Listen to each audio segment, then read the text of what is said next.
Knowing our luck, the tour will hit both of these tomorrow. Oh, really? I didn't know that. Well, I have no idea what they're going to hit, but I'm just saying, knowing our luck. Different lighting. True. I don't mind going. Oh, I don't either.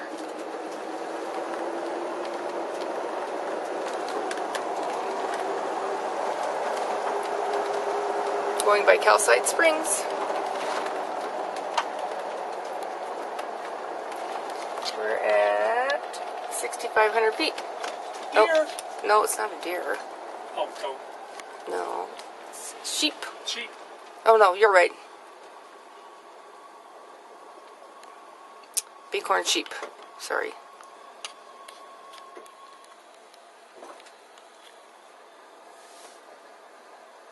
You're gonna have to get this picture. I can't.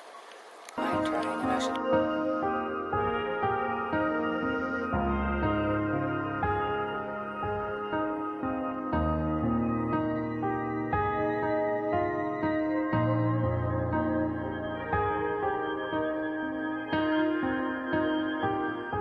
Strong advocate of the ideals of conservation and preservation of the natural wilds of Yellowstone. This is also the junction.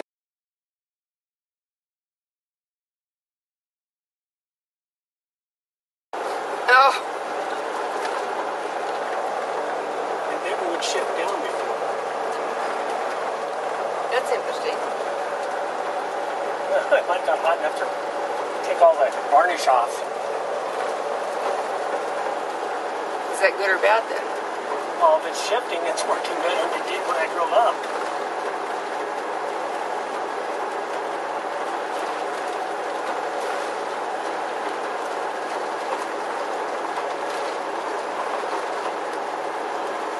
So 40 minutes will put us there around 5 o'clock, a little Yeah, after it 5. Should be just about right. Well, we're gonna make stops. I'll be at 5:30 at the earliest. We're going to the petrified tree, aren't we? Yeah.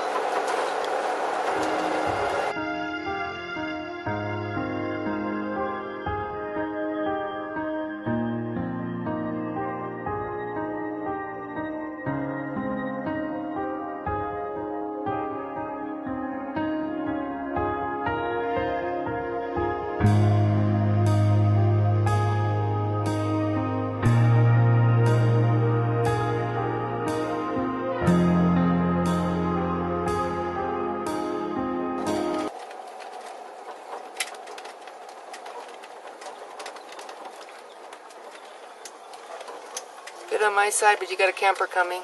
I see it, and I got a car on my side too.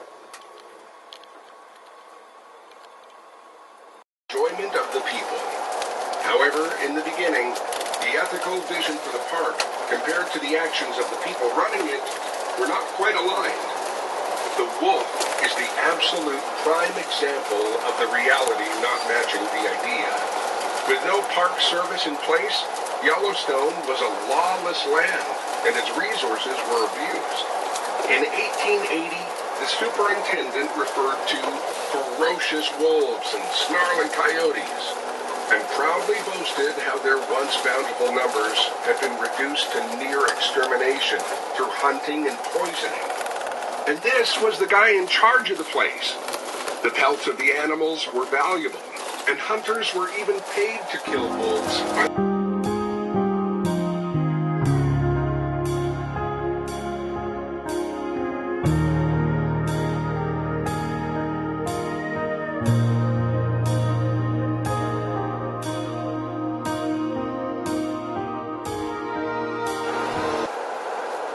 Yeah, a motorcycle, if you started looking around, you could get in trouble in a hurry.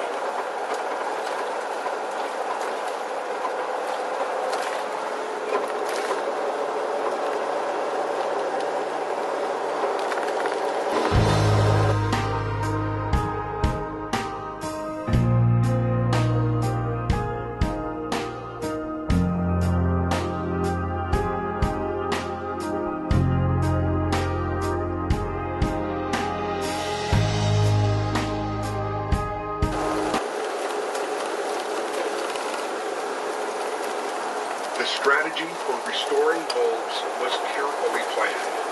Wolves were to be captured in Alberta and British Columbia in Canada and transported here. The way the first 14 wolves of 1995 would be released was carefully considered. To reduce the possibility of the wolves simply running away for a long distance with a sense of fear and escape, it was decided to do a soft release.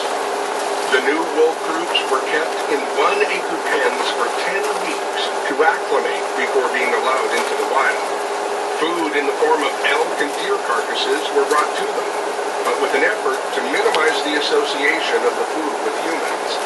And by food, I mean 3,500 pounds of carcasses were hauled in over the snow. After the 10 weeks, the gates to the enclosure.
The other animal that every visitor in Yellowstone wants to see is, of course, bears, and specifically grizzly bears. Back in the old days, bears, bison, wolves, and cougars were considered a menace to ranchers, and most were hunted to near extinction. Oh, look at that animal. Today, It's our going smoke attitudes now. have changed, and we think of grizzly bears as national treasures, creatures to behold.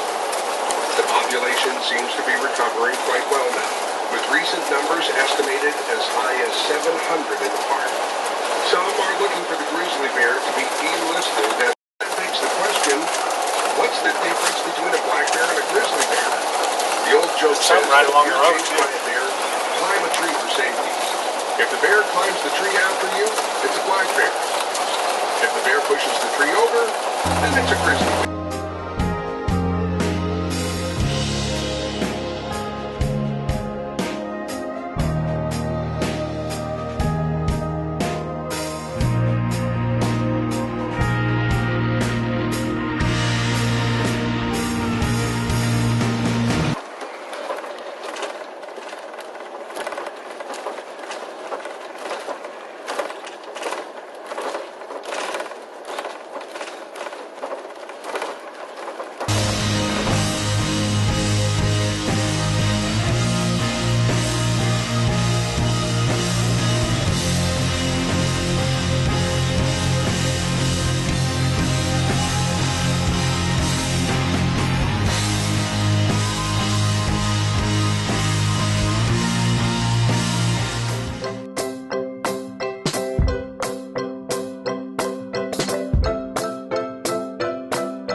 Okay, we're at Undine Falls.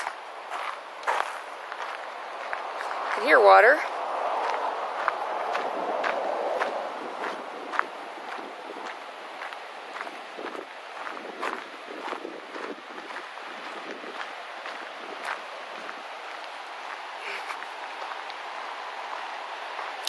Wow, pretty nice. Holy cow.